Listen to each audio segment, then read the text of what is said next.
The Cinelog 35 is a 3.5-inch Cinelog that redefines the Cinelog category.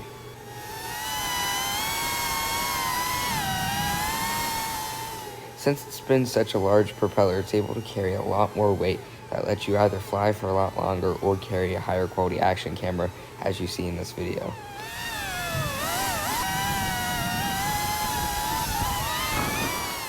Alright, to give you a quick overview of this drone, I have the analog version that is sitting in front of you. This has the GAP-RC 2004 2550 kV motor. Since this is the 4S version, it has a 600 milliwatt analog VTX that has a right-hand circularly polarized omnidirectional antenna. You should check your listing because mine came with an XT60 connector, the picture had an XT30 connector, and other reviewers' drones came with a XT30 connector as well. So I think they changed it. Other than that, it comes with the Cat-X Rotel 2 camera, and it comes with a shock mount for both pilot's camera and external camera that has 4 screws going through it. So if you've seen my other videos in the past, you would have known how I had issues with the camera flying off. That won't happen here because there's screws mounted through. This uses a AIO board. Since this is the 4S version, this board is 35 amps, and if you get the 6S version, I believe it gets upgraded to a 45 amp ESC instead of a 35 amp ESC. Also in this version, I have it with the FrSky RXSR module for the receiver, but it's available in many other options, so once again, check your listings. Alright, to give you a little size comparison, because I was very shocked when I opened it out of the box, on the left you can see the Cinelog 25, which is 2.5 inches. In the middle you can see the Cinelog 35, and on the right you can see a 5-inch freestyle quad, which happens to be the iFlight Nazgul F5. This drone's dry weight with the GoPro style mount that did come in the box, it's 3D printed, and my mount for the DJI Action 2 camera comes in at 257 grams. With an 850 mAh Tattoo 4S battery, it comes in at 351 grams. That's going to be best for more aggressive flying without a camera. With a 1500 mAh 4S, which is a lot larger than they recommend, it comes in at 440 grams. That's going to be the best for your flight time. Alright, and with a DJI Action 2 camera, the drone, the mounts, and a 1500 mAh battery, it comes in at 509 grams. This is going to be the best setup for cinematic flying or doing chases, as it gave me about 9 minutes of just cruisy slow flying and 5 minutes of aggressive flying chasing a plane. So that's a pretty decent setup. That's good all around. Alright, so jumping into the flight footage, this first flight was flown on an 850 mAh 4S battery. And as you can see here, the punch out is pretty solid. And you can also see these bobbles. That was not me on the stick. This drone seems to have a little bit of a tune issue. Also, when taking off, I thought it was important to note, because this surprised me in the first place. Whenever you take off, the prop guards do have like little feet that elevate the propellers off of the ground a bit. But if you're on a flat surface, it actually creates a little bit of suction to the ground, and that's because the motors are flipped, so the intakes are on the bottom. So it will take a little bit more throttle to get off the ground, and then you have to reduce that if something's above you. As you can see, the freestyle performance is pretty decent. If you are flying in a backyard like this, and that is going to be mainly what you do, this drone is probably not for you. It's a little large, but it's fine. And the 600 milliwatt VTX obviously did pretty well. I thought I'd give you a little sample, but that's not mainly what this drone is for. This drone is mainly for more cinematic flying. So here you can see a punch out. This was a 1500 mAh CHNO black battery and a DJI Action 2 camera. As you can see, it's pretty good. The prop guards, unfortunately, were in view. That's because of the camera stabilization. It adjusts the framing. So sometimes they're in view, sometimes they're not. It was a little too late to realize that until after, because when it's not moving, they weren't in frame.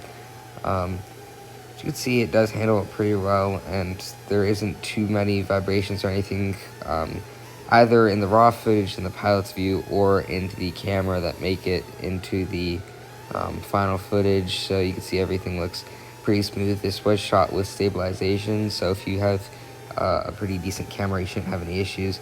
And overall, for flight time, I was getting about 9 minutes of cruisy flying with this setup and 5 minutes of more aggressive chasing. Also on an 850 mAh battery with no camera, I was getting about 5 minutes with the flight styles that you saw before. Yeah, overall, this drone performed very well. I felt like the only thing that struck me as kind of bad was that tune. When you do a dive, there's a lot of bobble, and that does unfortunately make it into the video, even though this has very heavily it's very heavily stabilized. It's also important to note something that was very nice that they did is they included mounts for an SMO 4K, which is another camera, a full-sized GoPro style camera, it's like a GoPro Hero 10 mounts. And they included, it comes with the SMO 4K mount, it comes with that screwed into the drone, and then you can unscrew it and put in the GoPro style mount, which is what this, even though this isn't a GoPro, it's what this camera's mounting system uses, so it's very convenient. They also included a locking screw as well, so you won't have to worry about any weird mechanisms to secure it. Overall, I was pretty happy with this drone's performance. It's a solid performer, as most of GepRC's products seem to be. It does feel really good if you're planning to do more aggressive flying. One thing that struck me as very impressive from GepRC, here you can see is the bind button that they put in a careful spot, the antenna protectors that's 3D printed, and this is just one of the various mounts they included, which each of those mounts online, if you don't have a 3D printer, would have costed you about $20. So just the careful consideration and overall thoroughness in the design process means that I give this drone a very strong recommendation. They also do have this in digital versions if you have any of those as well, but here I have the analog version. The only things I was kind of unhappy with this drone were the little bit of bobble, but that seems to be characteristic in the fault of the prop guards and the fact this is a prop guarded drone. There are some solutions on that, but I have not tried any as I do not have much of experience with the PID tuning. And the only other thing that I thought was odd is on this one they only have a 600 milliwatt analog VTX. That's the same as the Cinelog 25. I think it's actually an identical board too. Whereas even the Cinebot 30, which is the new one, which I intended to buy but it wasn't in stock, has a 1 watt analog VTX. So they seemed to have realized that that's probably not enough. But it is easily upgradable, and if you look inside the frame, it is pretty open. Another thing I noted was the overall durability of the prop guard seems to be much improved from the Cinelog 25. On the Cinelog 25, they were flimsy, and if you crash, there's an incredibly high chance of them breaking, especially if you had a camera mounted. Whereas these, I've even squeezed them like full force, and they just simply do not break. They're very sturdy. It does kind of make me worry a bit that they might be a little brittle, but I haven't had any issues. I also haven't had any crashes. I did have one event where my video and my goggles failed and I couldn't see, so I had to disarm, and it fell from like 10 feet, but it was fine. So the only thing I could think of that would be an issue with that is if they're a little brittle, but they're very solid and thick. And overall, I just have to give this drone a strong recommendation because of the amount of thought that they put into it, and it's overall a really solid performer that gets really good flight time, especially considered to the Cinelog 25, and it gets very good flight performance and can carry a ton of weight. So overall, I thought this drone was very good. And if you do like this type of content, can you please like and subscribe and maybe leave a comment down below? It really helps the channel, and I'll see you in the next one.